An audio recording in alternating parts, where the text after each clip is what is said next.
So it's like more balanced now than it's probably ever been. Looks good, man. You got a great beard. Thanks. I shaved it off. Did you see? I shaved it. I don't like when you shave it off. I don't like. Stop doing that. I don't like you with Did you get the strong reaction? I do not like it. I don't like you with a shaved head and a shaved face. I don't like it. Oh, jeez. That was a. Yeah, I don't like it. Okay. Keep that beard, man. It's just what it is. It's how I feel. Been with you a long time. Youth Group 98, making memories in the middle of the week, getting sugar wasted on the sunny days till it's time to leave. Group 98, Youth Group 98. Youth Group 98.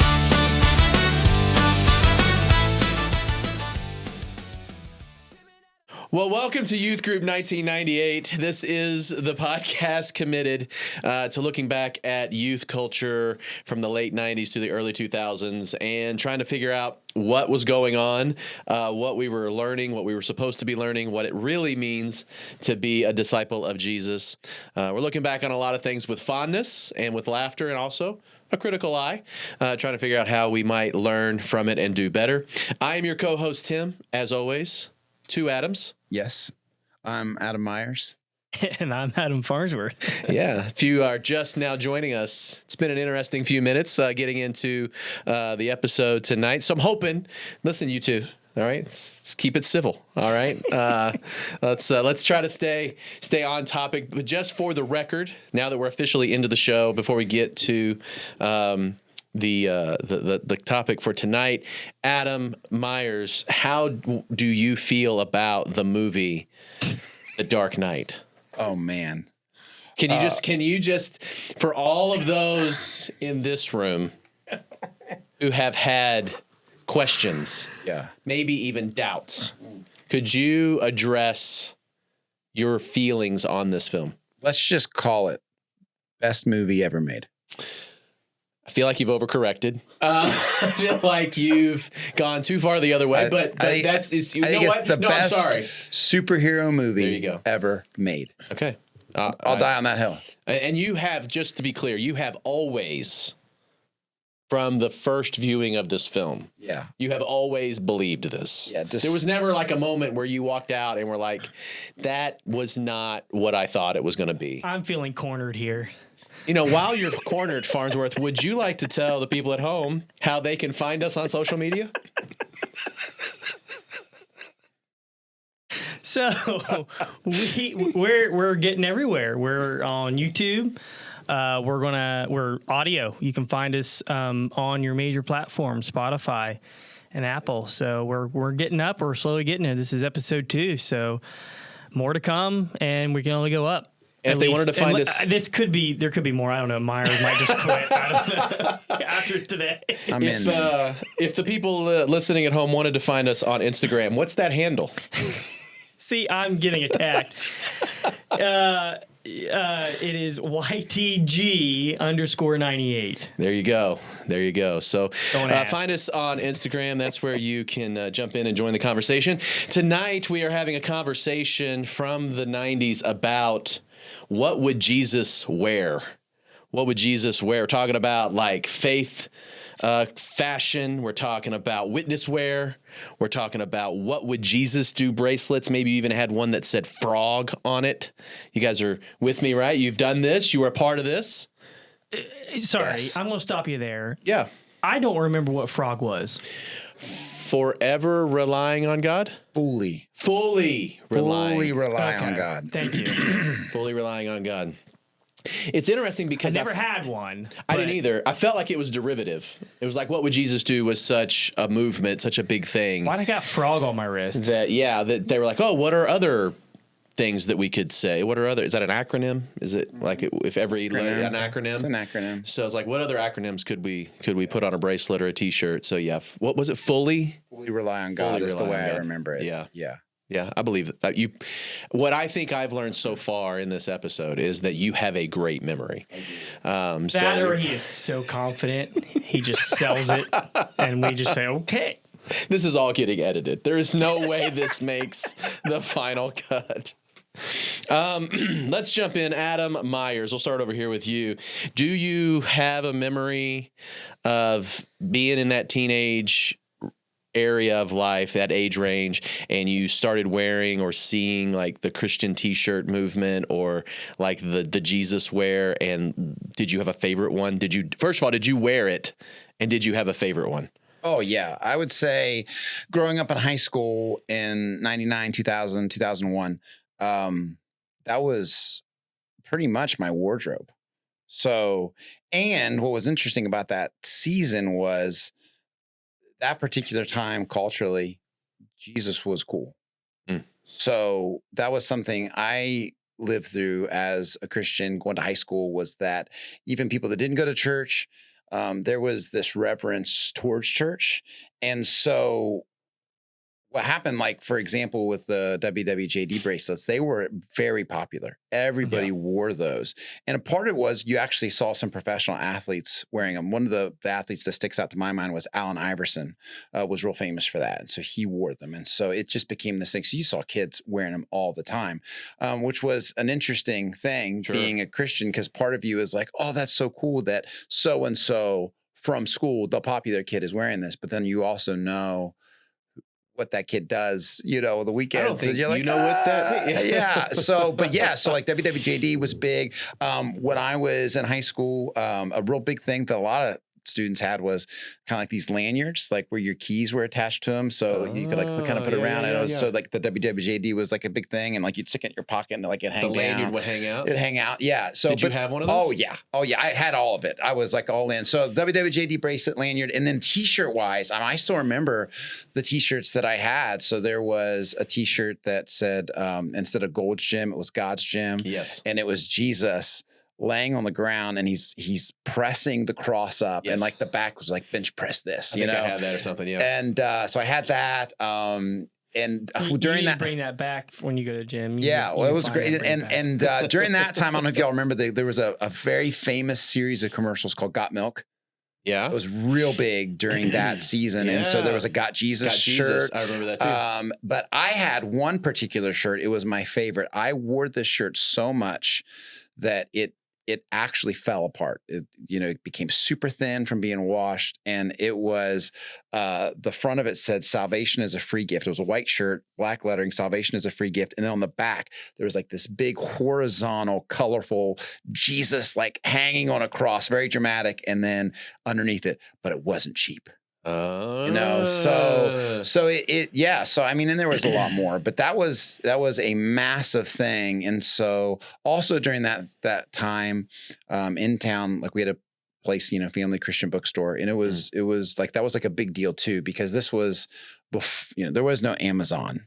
Right. The internet was to the Christian bookstore. Yeah. So you wanted to go purchase something. That's how you really did it. So you go to the Christian bookstore, and they realize that. So like part of it is, like we're creating this Christian wear, but the other part of it was, this is massive marketing now. And so they absolutely took advantage of that. So, I mean, geez, there was a Christian t-shirt for everything, and I had a ton of them. Yeah. Yep. And you were all in. Well, yeah, all in. But it was cool.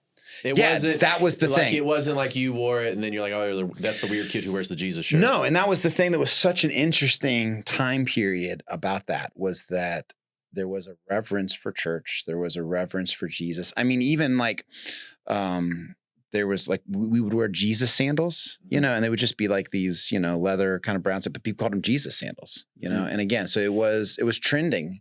Yeah. And before in a time when that word hadn't really existed. It hadn't existed yet, because there was no social media. So this was a thing that people bought into, and I bought into it hard. It was an interesting time from that perspective. I do remember that now that you bring it up, that there was like a lot of even celebrity sort of endorsement of Jesus. Like everybody wanted Jesus on their team. Like I think I want to say that you could watch MTV and you could see singers or performers at that time, and I think the one that was most popular was like, "Jesus is my homeboy."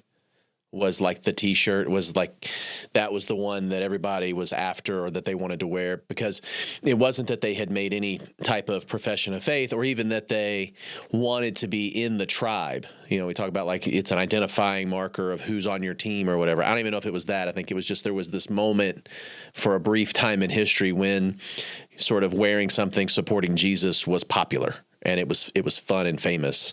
So I do remember that. I had not remember that until you just brought it up. Farnsworth, were you a witness wear guy? So, as we established in the last episode, I'm younger. So I did not, in that era, mine came much later. But my Christian wear that I had a lot of the time during that came from the spring retreats. Okay. Because my church would go, we were the church that got all matching T-shirts. Yeah. With the theme. So that would be my first Christian wear that I ever had. And I still have some today. Well, they're memories, right? You're holding on to that. So, yeah, that was me. I didn't wear bracelets a lot. I remember WWJD, but I wasn't even a watch wearer when I was younger. Yep. So mine came in, and then I was a big lanyard guy with my keys, but of course it was Batman more than anything. Sure. It just had that. But so I kind of bloomed more into that later on my life today. But yeah, it was, you know, the only other shirt that I remember getting as a kid, my mom got from Dollar General, and it said, I think it was JC, but it had like the generic Superman logo around it. Yep. She found it and got it for me, and that was probably my first one that I ever got. That was the first, like not camp related, not retreat related. Yeah, that actually kind of had that type of it's interesting. Push to it. But those were just my earliest. You still wear it, like you not that shirt, but you still wear Christian T-shirts. Yeah, I'm more into bracelets and more into shirts, but a lot of stuff I have now is, you know, because I take part into a lot of global men's ministry and stuff like that, and so they have some really good messages and stuff. So I'm kind of more branded now than I was when I was a kid or in that time, but just didn't, you know, not until you get your own money that you go to the Christian bookstore somewhere and buy that kind of stuff, and then, you know, I just didn't know. So, Adam Myers, you're kind of a plain T-shirt guy now. Do you go with the witness wear still? Do you, like, if you find a Christian T-shirt, are you still in? Is that something you're still looking for? No, I had this weird thing a couple years ago where I just went super minimal with my wardrobe, and I don't like wearing any kind of branded anything that says anything. Sports teams, like just I don't like branded stuff. So you're just not your style. It's not my style. I obviously still wear it. I'm wearing it now. I remember all of that, what you were just saying. I remember all of those shirts. I remember all of the knockoff, like there was a logo of something. You had talked about like the Got Milk, but there was like the Reese's peanut butter cup shirt, but then it said like risen from the dead or something, like risen from the grave instead of Reese's peanut butter cups, or like the Coca-Cola shirt that said like Christ is King instead of Coca-Cola. I remember all of that. I think there is a picture of me in my high school yearbook, and I am like speaking at the FCA, and I might be wearing the shirt you were describing about God's Gym. I think I'm wearing that shirt in that picture. Like I was all in. I think I even wore the ones that would not have been considered cool. Like if other people were like, that's just too much, or you're trying too hard, I think I still wore it. I thought that you had to wear these Christian T-shirts because there was, and this is what I want to kind of just dip into a little bit when it comes to faith formation, there was almost this unsaid, I don't know if I ever heard anybody say it, but like this unsaid push to wear Christian apparel as a witnessing tool. It was like, well, you got to get this shirt.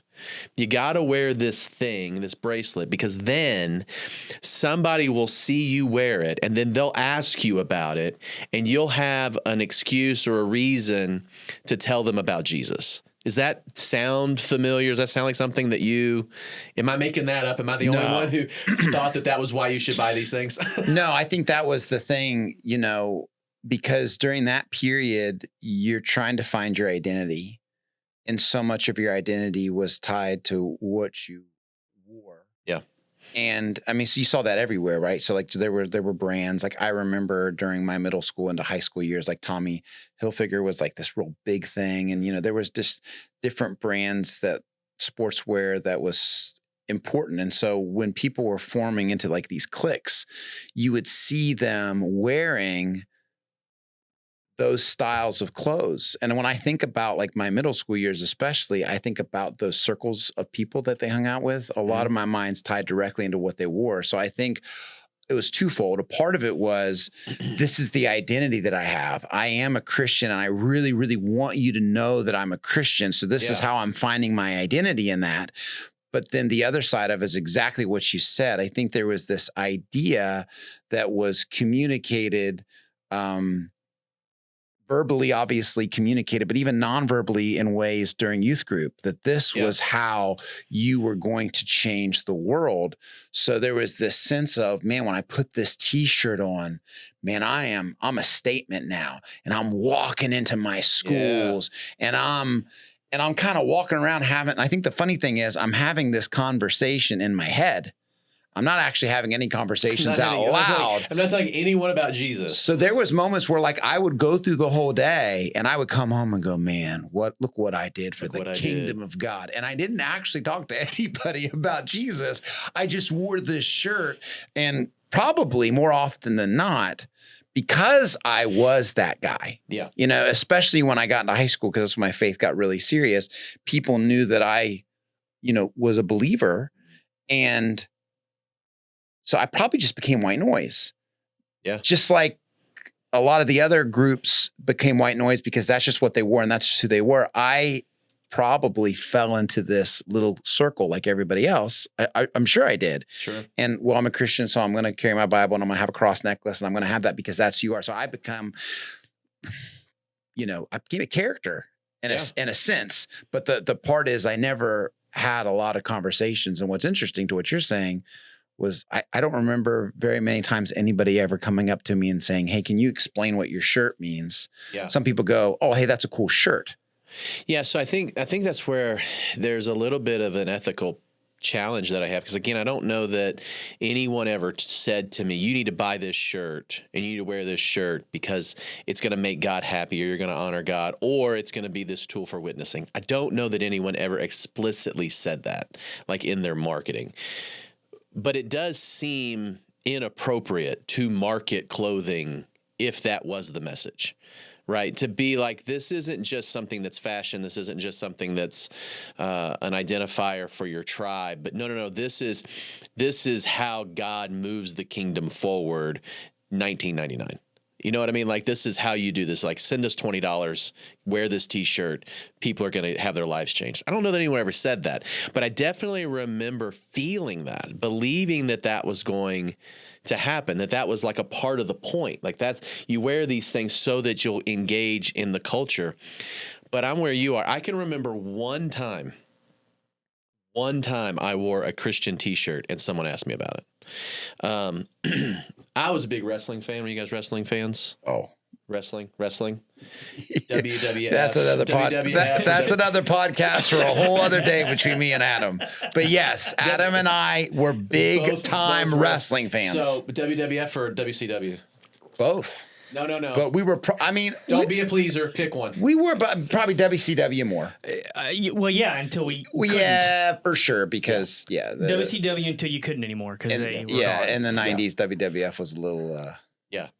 We loved wrestling. And our youth group loved wrestling. And we were going to this camp where the camp director, the camp pastor, was a huge wrestling fan. Yeah, his name's Clayton King. He actually wrote a song about professional wrestling, and he and his band performed it like at a was it Monday Nitro during a commercial break. They had his Christian band come out and perform this wrestling song. So he loved it. It was great. And so we thought, what better way to go to summer camp than for the youth group to get our own shirts. And so, of course, it was WCW, but it was the NWO, right? So you had NWO, which was the black shirt with the white letters, and then you had NWO Wolfpack, right, which was the black shirt with the red. So I was Wolfpack, obviously.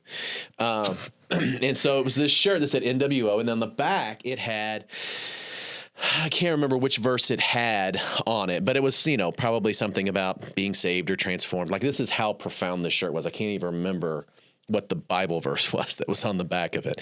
But we printed up these shirts and gave them to everybody that was going to camp. We come back from camp and I'm wearing this shirt because it's like the coolest shirt that I own. And I'm walking out of, I want to say it was like a Kroger's, and there is a street preacher. We're going to call him a preacher. He's got like one of the parking spaces taken up. He's got a table set up. He's got a microphone and he's yelling. And I have no idea what he's saying. Like, it's the classic, like, people are moving by so fast. No one is really catching what you're talking about. For whatever reason, he puts the microphone down when my friend and I walk by, and he walks over to engage us, and he's like, NWO. And I'm thinking he's a wrestling fan, because every Christian that you knew was a wrestling fan. And he starts down, like, preaching a sermon to just the two of us about the mark of the beast and the New World Order and how evil it is and how it's all going to start with, government takeover of stuff. Like, he's just going on and on and on and on and on. I tell you that story to tell you this. That is the only conversation I ever remember having with anyone about any of the witness wear or Christian T-shirts I ever wore. And it wasn't even the right. It was awful. It was the worst. I was like 16 years old. I just started driving, and this grown man is just handing it to me. Well, you talk about youth camps. We had factions created at our retreats. Oh. It was divided. And a current pastor in the area was the leader of one, and then we had others a leader of other. It was NWO, and it was Triple C. Well, it was the CWO. Oh, sorry, CWO. I'm mistaken. Yeah, CWO. Because we went to Calvary Memorial Church, so it was the Calvary World Order, and then it was Triple C. And then I remember that I was a little kipper, and then I don't know why Eric let him have the stage, but they were up there and they're vying for, who you're with. Are you with CWO or Triple C? It was a big deal. Yeah. It was in fun. Oh, yeah. No. We intended it for fun. Yeah, no, it was all in fun. That's so funny that's when you're telling the story. And then I remember doing we do like little talent shows, stuff like that. Me and my friends would do a whole wrestling thing. Yeah. And I would get thrown. I would get dropped. That was a big finale thing for it. We should probably hit that. I think we could probably do 45 minutes, an hour on wrestling and like the impact that had, because there was a point in the Christian youth culture where wrestling was very meaningful. It seems like the more you walk into a room of guys our age and start saying, hey, like, do you remember like hanging out with your youth group friends and getting they used to be pay-per-view, and almost everybody in the room, well, every dude for sure, has a story. Even if they weren't all in on wrestling all the time, it was like, it felt like it was the safe space. Yeah, this is a whole podcast. If we start talking about this thing's going to run down a bad rabbit hole. Yeah, we just got to schedule it, because Adam and I have at least 45 minutes of conversation about this. Oh, I'm with you. So we'll do that. We'll put a pin in that. I have footage. I'll just say that. Yeah, Adam's got footage of wrestling shows we would do. Like, you would put shows on. Okay, no, we're... Yeah, that's what I'm saying. I don't know what we were talking about till now. That's what I'm saying.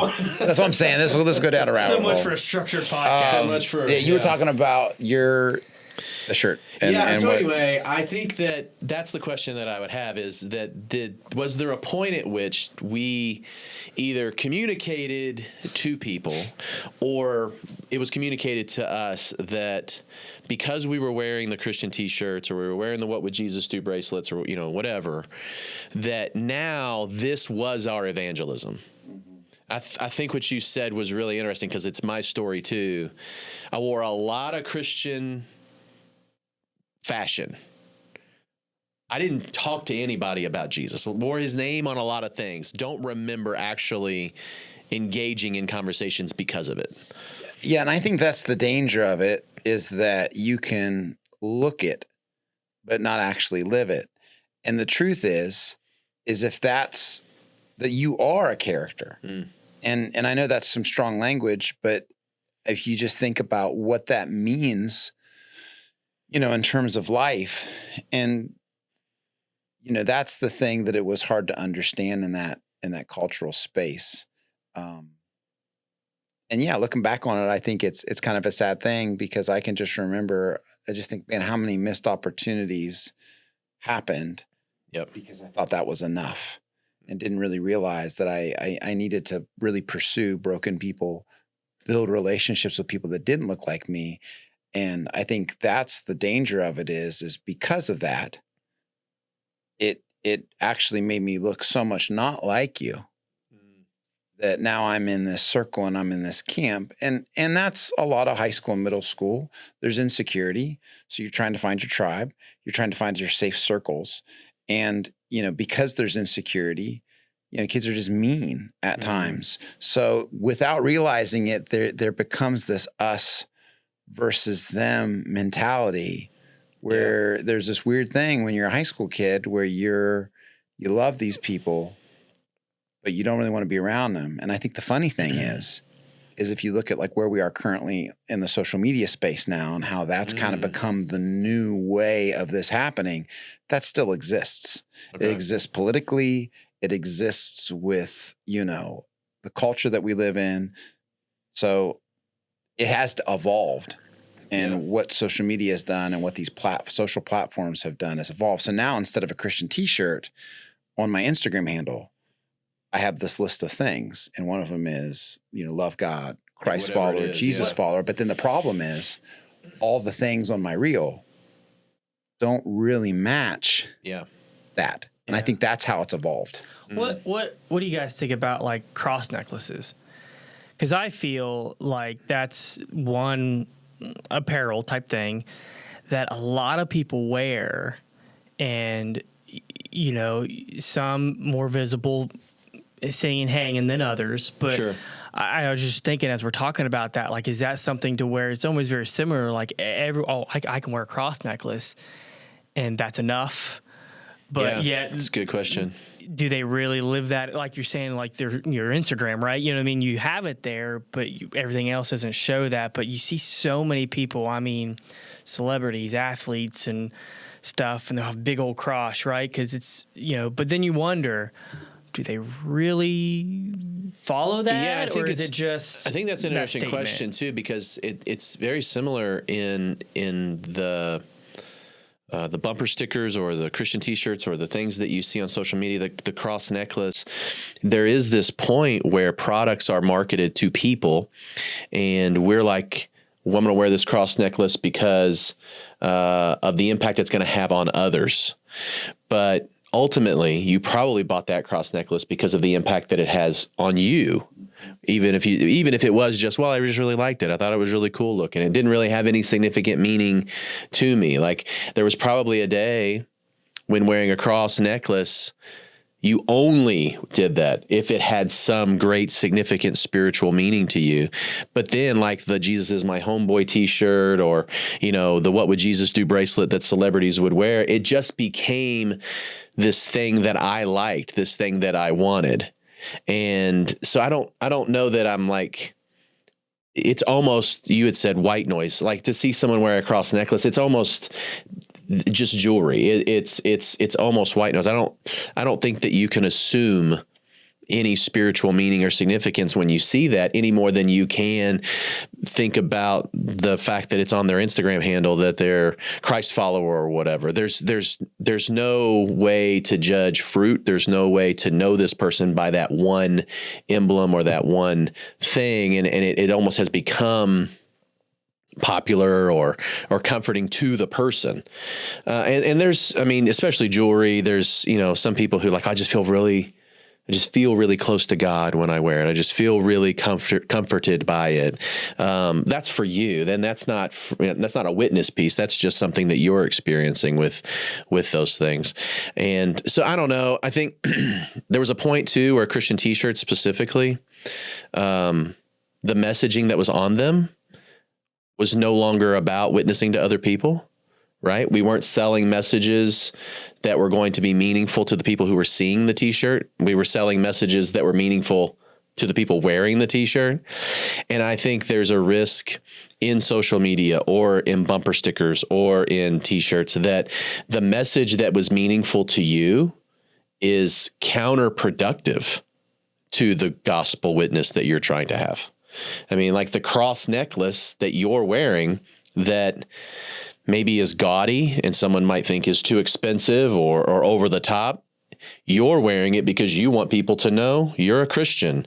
But when they see it, they're going, wow, what did they spend on that? That doesn't seem like good stewardship. That doesn't seem very wise. That seems pretty flashy, kind of arrogant. You're now sending a message that is counter to what you were hoping to send.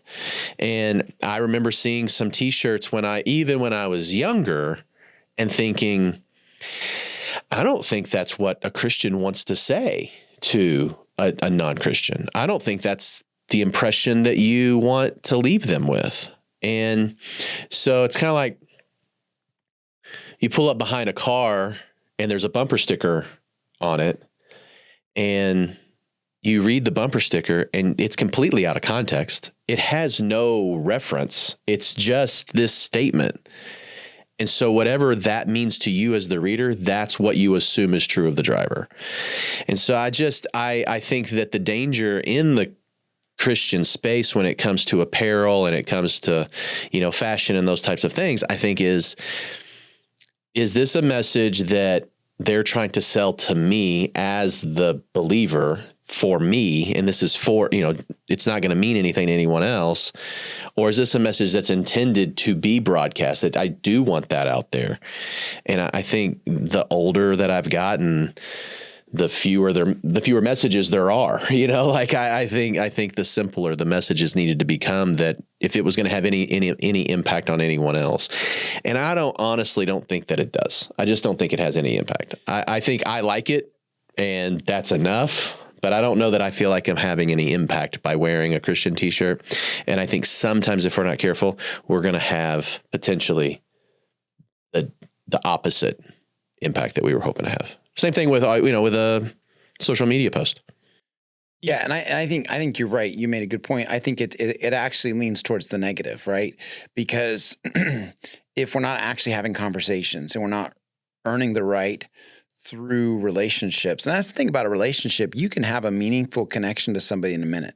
Sure. Right? Depending on how you pursue somebody. Yeah. So until we've earned the right to say things into people's lives, we open ourselves to the opposite being true. Back to, again, what I said, when I was in high school, you could see these kids wearing WWJD bracelets, but I also knew that kid was partying over the weekend and made some really bad decisions, and everybody else knows that. So it actually creates this negative stigma to where it's like, wait a second, that guy's wearing this or that girl believes in that, and I know what they do. And I think now in the social media age, that's now what has been experienced more. So you put in your Facebook, so what happens, and this happens, all the time politically, but especially around election season, you get this mix of church people posting scriptures and, these, hey, make sure you like and share if you're a follower of Jesus. And then there's just really hurtful, harmful political things, and it's mixed in together. And what happens is you've now created this very strange thing. Because again,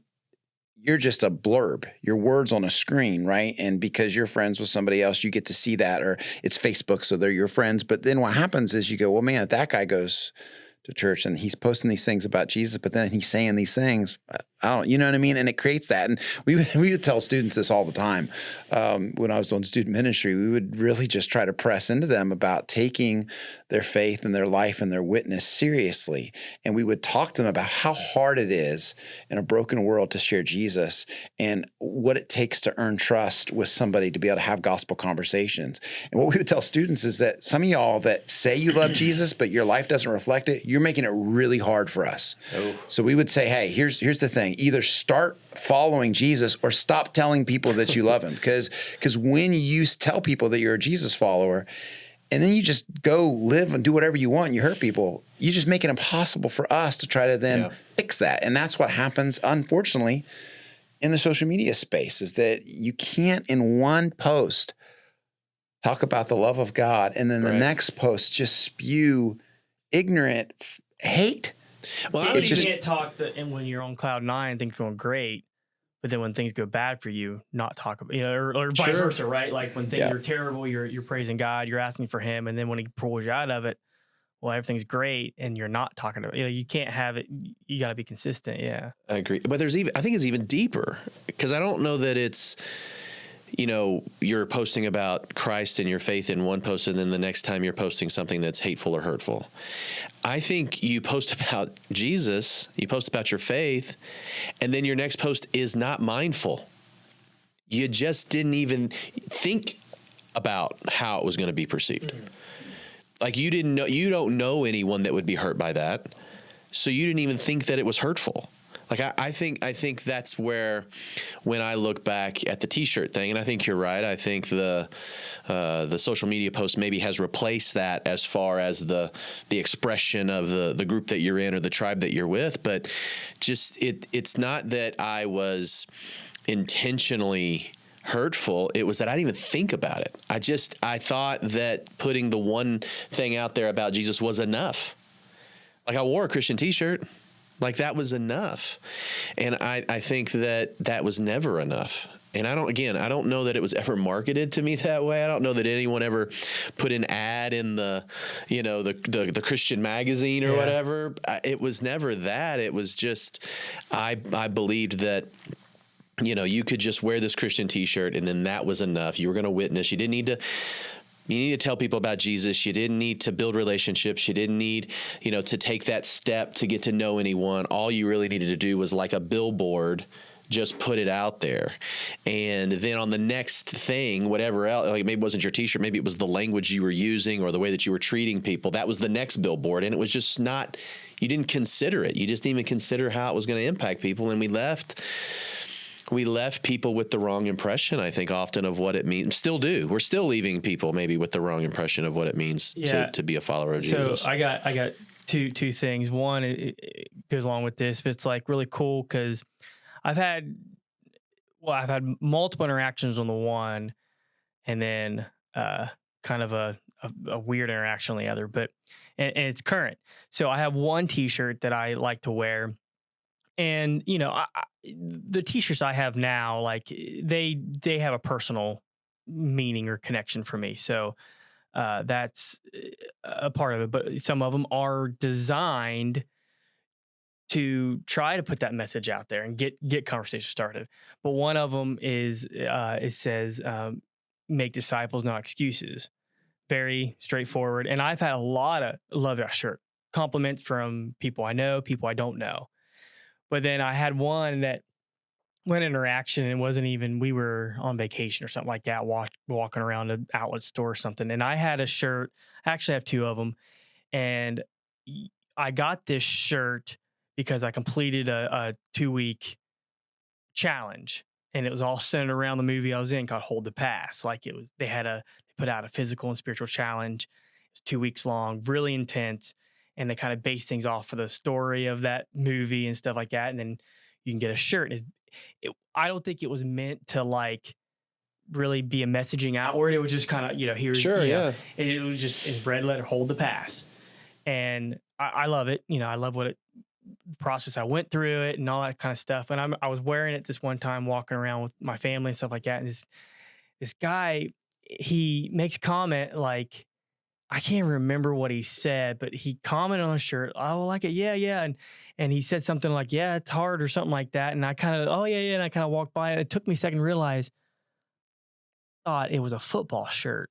Hold the pet, like, yeah. Like it didn't, like I'm used to, okay, yeah. But I'm thinking what did he say again? Like, I'm thinking he thinks it's a football shirt. And so I'm like, oh, that.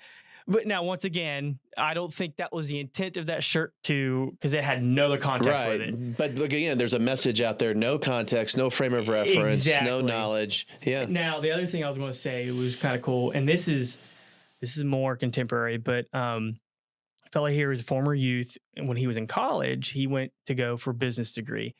And what he did for like a class was to create a business. So him and other people in his class, whatever, come together and they created a clothing or merchandise kind of store. And it's really cool. And like a lot of the kids were continuing using that even after we graduated. Like they were going through this carrying and all. It's called Proclaim the Name. Started the title, had the whole thing. And it was with the intent of starting conversations. And so they created this whole marketing thing where they had their professors there at Cedarville to like break down the Greek, what's the actual Greek letters and words to spell this out.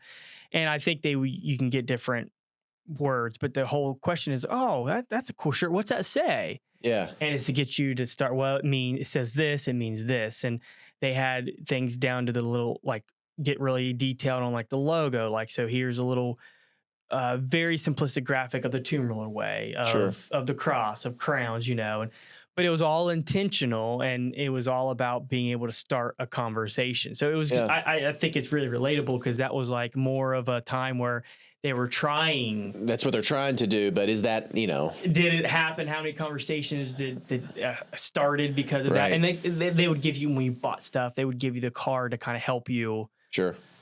Help you have that conversation and stuff. So it was very intentional, and it wasn't like meant to be a long-standing business. Sure. It was just I thought it was a cool concept. No, it's a cool listen, that would be a great concept. It's a cool concept. I just don't know that for me it was ever. Absolutely. I don't know that it ever worked. Yeah. I don't know that I ever remember having that conversation. I wear this to the gym, Christ alone. I wear it all the time. I don't know that anyone has ever asked me what that means. Yeah.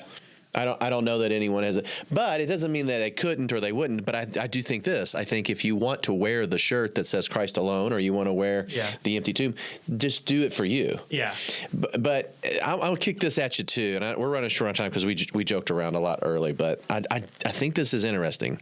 If you can, try to think about what faith formation would have been like for us prior to even the 80s or the 90s. Like, go back. We do not remember faith or being in a youth group or being in a faith community when we were not marketed to. That we do not remember that. Like the whole idea that you were going to, be a part of a church, be a part of a youth group, go be a part of this group of people that are trying to love Jesus and disciple one another and grow together. And also, no one is out there trying to target you for stuff. We have no concept of that. Our entire faith formation has taken place in a youth culture that was targeted for marketing.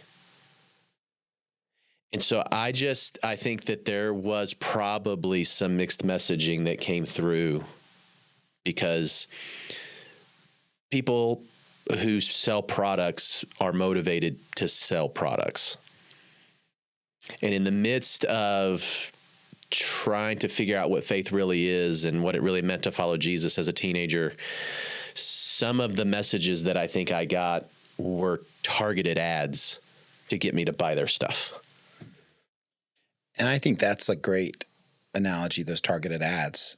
I think in the end, what we became was, I think you're 100% right. Hey, even today, like if you find a t-shirt and there's something that makes you feel, a piece of jewelry that makes you feel something, helps you in your personal walk with Jesus, absolutely wear that because that's important to you. But I think outside of that, you're a billboard. And here's the problem with billboards, because I was in the business space for a long time. Billboards are white noise. Think about how many times you saw a billboard and thought, man, let's call that number. Let's go to that place. Let's go to whatever. They're just white noise. Yeah.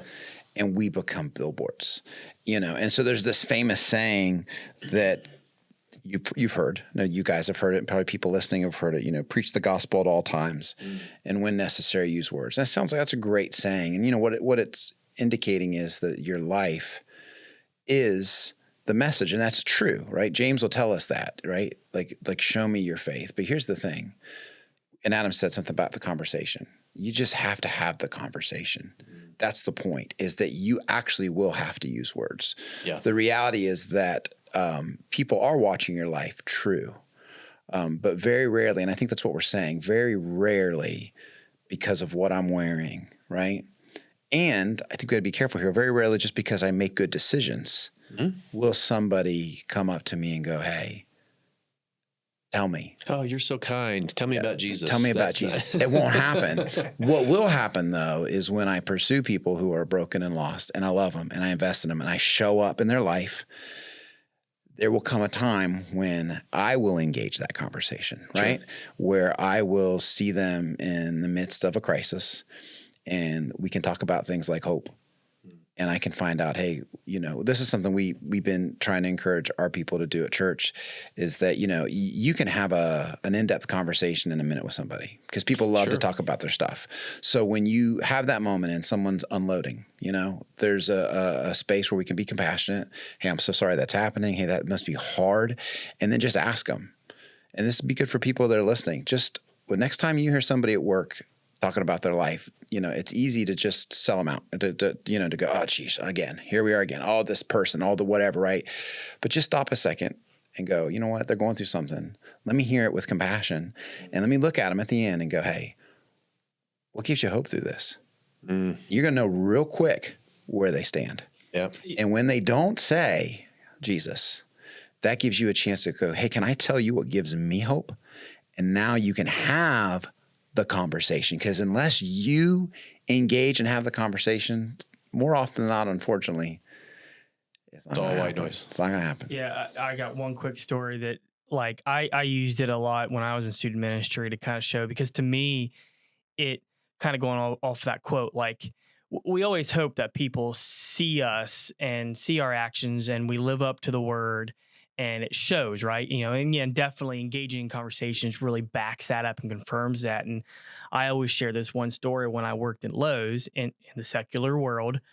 And it really spoke true that where I took it as, okay, I must be doing something right because of this happened. But I was in the break room. There's several other people in there. I think I was reading a book, so I wasn't really engaged, but there was a girl at their vending machines. Her back was to the table of people. Someone else was having a conversation and said something. It wasn't good or nice. Like I said, I wasn't engaging. I was reading a book, but this girl whipped around and was wondering who said that, because she knew I was in the room and she knew other people in the room. But I heard her, which drew my attention because she said my name.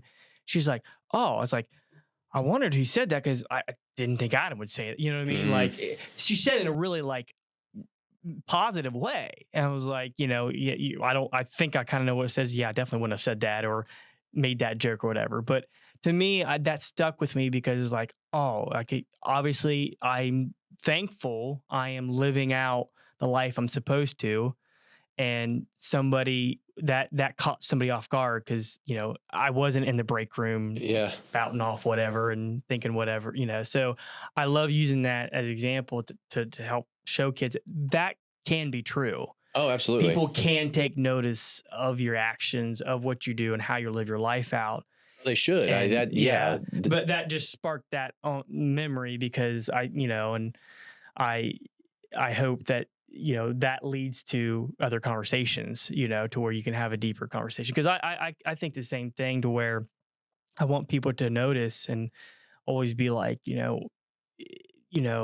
want to know, why are you always so happy? Or, how are you, I know what you're going through. Why are you so okay when you have every right to be angry, upset, whatever? And I've had moments where I get to kind of say why and how. Yeah. And I think that's what we want. Absolutely. And it never sparked because of a t-shirt I was wearing or a bracelet I had on. It was real life. It was the person that you were in contact with these other people. And I don't think anybody's ever going to disagree with that. I don't think, I don't know that I got that when I was a teenager. Mm-hmm. I think that there was a time when wearing the Christian stuff was more important than living as a representative of Christ and telling people about Jesus. And, and I don't know that anyone explicitly said that to me. I think maybe it was just in my mind, I wanted to make an impact for the kingdom, but telling people about Jesus is kind of awkward. So I'll just do this. And I just took the easy way out. And I think it might've messed up some of the Christian formation that was going on in me and around me. So final thoughts as we wrap up. Myers, you got any final thoughts? What about Christian wear? What should we do? Instagram, what do you want to hit? What do you want to tell people? Final thoughts here on this issue. I like the billboard stuff that you went into and how they're white noise. Conclude for us. I think just be true to you. Don't be a character. Just be who you are, all the flaws, all the good things. I think that's where we can highlight the grace and mercy of God when we're real. Obviously, let's be wise with our decisions. There's lots of things we can do to hurt our ability to share the gospel, right? But I think, like you had said, let's be mindful of what we share and what we do. But I think the biggest thing is just pursue people. Really go after people, show up in their life, love them. And then at some point, you have to have the conversation. I would just encourage people, maybe someone's listening right now and there's somebody that you're pursuing and praying over. I'm telling you right now, it would be really great if they pursued you and they asked you that question. But the reason why God's placed you in that space is for you to have that conversation. Yeah. And so just do it in boldness. And I think what I would encourage people is that if you're being true to yourself, all the good and all the bad, that's actually going to help your case for sharing the grace of God, because the greatest evidence you have of life change is you. Yeah. And so just let it all out and have the conversation. It's good. And see where it goes. Because worst case scenario, right? The worst case scenario is you don't tell them about Jesus. Yeah. That's you saying nothing is the worst case scenario. Them like saying, "Oh, I'm not interested." That's not worst case scenario, because you can go home and go, "You know what? I said it. I had the conversation." I said what I said. Yeah. Worst case scenario is you don't say anything and you're good. Well, I like to ask them. Yeah, just have a conversation. Just talk to them. If they don't want to talk about it, that's okay. Yeah. They'll just go, "I don't want to talk." So yeah, just do it. It's good. Any closing thoughts there over at the desk? Yeah, I think that like you said, 100% be you, and if the whole point back in that era and day, and I think to some level it's always going to be a thing. If you're wanting to be different, if you're wanting to set apart, a lot of kids, we wore that stuff because we wanted to be different. We want to set apart, but reality, to be different is to do that right there, because that doesn't happen. Having those conversations, be the real you, talk to people, tell them. That's almost not the norm, right? Yeah. So, if you're stuck in that mentality of I want to be set apart, I want to look different, so I'm going to wear this, wear that. Honestly, to live for Christ and to speak up like that, you're going to set yourself apart. Yeah. And then I think that's more important than, what you wear and things like that, And I will say, because I think, especially in the process of this, I've had time to think and stuff. I think the things I do wear now are for me. Yeah.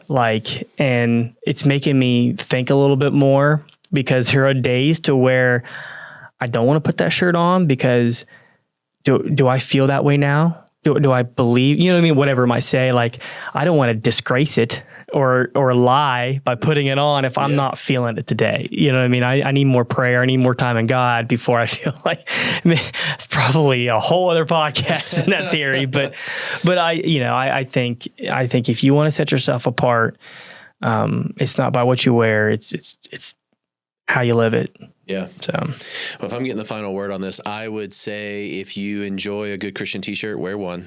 I think that there's nothing wrong with that. I think we wear hats and track suits and jackets that support our teams. Whatever college or pro team, you want to support. I think that's fine, but just understand that you're not really supporting a team. That's not the same thing. It's just clothes. You're not, I've never won a fan to my team by wearing their cap, or how many different teams do you have in your closet because you keep hopping? Yeah. I mean, I've never done that. I've never had it. I've never worn a Buckeye cap out and then been like, you know what? I'm feeling now convicted that I should be a Buckeye fan.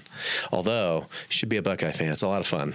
We play in a lot of big games. We're on TV all the time. They're very good. Win a lot of games. They win a lot of games. Fun to be a winner. It is fun. And people will say that is jumping on a bandwagon. And I would say, yes. If there are two wagons and one has a band and the other one does not, by all means, get on the one with the band. I'll be quiet. I don't want to start a fight. But I would say that has never happened. I've never had that interaction. And so just for me, I want to be careful that whatever message I'm wearing on the billboard, I'm not wearing anything that is counterproductive to the work I'm trying to see the Holy Spirit do in this person's life. I don't want to ever do anything that is in a way offensive or hurtful or dismissive of someone because I feel like this is a message. And I would say the same thing is true on social media. Just to be really mindful of the representation that you are of Christ in that moment, in that space, and to just be mindful not to be, don't neglect the fact that there are people who are having, a real struggle with what that says, or without of context, they're not going to understand it or know what you mean. But I, wear it, enjoy it. But above all, I think what both of you guys are saying, like, engage in the relationships, tell people about Jesus. That's where we got to be. If you have a story, we want to hear from you. We want to know how you feel on this, right? It's not just about content. We are creating a community. So if you've got favorite Christian Jesus apparel, we want to know about it. If you have a story, best way to give us those stories is through Instagram. So find us on the Instagram handle, message us over there. We would love to hear from you. Before we go, recommendations for this episode, something you want, something you need, something to watch, or something to read. Adam Myers, hit us. What do you got? Okay, so I recently just started doing ice baths again. Oh my, you're that guy. I'm that guy. So did one before I got here, 55 degrees in the water. Not for everybody, okay, but there is somebody out there who's thinking, should I try it? Give it a try. Yeah. Just get in the cold water for about 5 minutes, and it's working for you. It's good, man. You It's got good. giddy. Yeah. Just now. It is. Like this whole time you've been very dialed in about the significance of this topic. And then all of a sudden you were like, ice baths. Yeah. I don't know if they work, but I do know that I have bought into this idea that if you do hard things, and then you get to brag about how you do hard things. There you go. So I don't know. That might be counterproductive to what it really is. It might just be a big waste of time. But anyway, I jumped back on the ice bath train. Do you want to tell everybody that you CrossFit now? I could. I think I feel like you're contractually obligated now that you've said about ice baths to also say CrossFit. Okay. I exercise at a CrossFit gym. I don't know that anyone would mistake what I do for CrossFit. You CrossFit, buddy. You CrossFit. That's very good. Farnsworth, what do you got? He doesn't CrossFit. What's that? He does. Adam doesn't. Do you CrossFit? No. No, he doesn't. I'm a lifter. He's a lifter. I like that. We lift too. Something you want, something you need, something to watch, something to read. So I'm going to get that sparked something for me right there. So I went the opposite. I have a sauna. Ooh. Oh. So I got into that, and that's very good. That's good stuff. I did it for, any physicality, things like that for it too. But I also, because someone else did it and I caught one of them, like, okay, I'm going to try it. I use it because I put my family's names in it. I put like scripture and stuff. And I use it as a great time just to focus on the Lord. So I just meditate on his word and things like that. I'll pray. You have a sauna at your house? Yeah, it's Amazon cheap thing. This guy. Oh no, don't backpedal now. This guy. Well, I'm just saying. It's very affordable. Right. I'm not saying it's some grand it's very affordable. So, but that sparked it on me. Yeah, I do love those moments of just being in there and just soaking up my sweat in Jesus. You need to hang out, man. A little ice bath, a little sauna together. I can't do ice baths, so I cannot do cold water. I'll give it a try. I've done it before. I'll give it a try. I'll give it a try again. I've done it before. I would also sauna.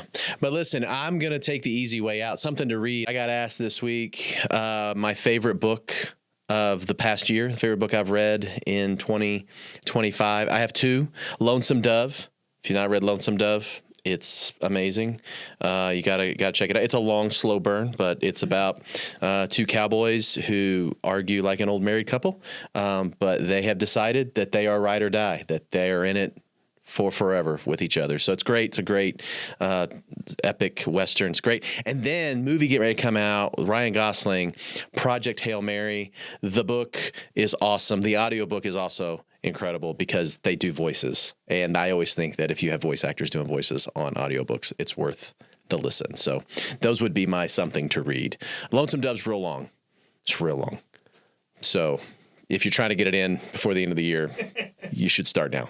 But Project Hail Mary, it's a fun one. So check those out. So, yep. All right. Well, thanks for joining us on the podcast. It's been great, and I guess we'll see you next time. See you next time.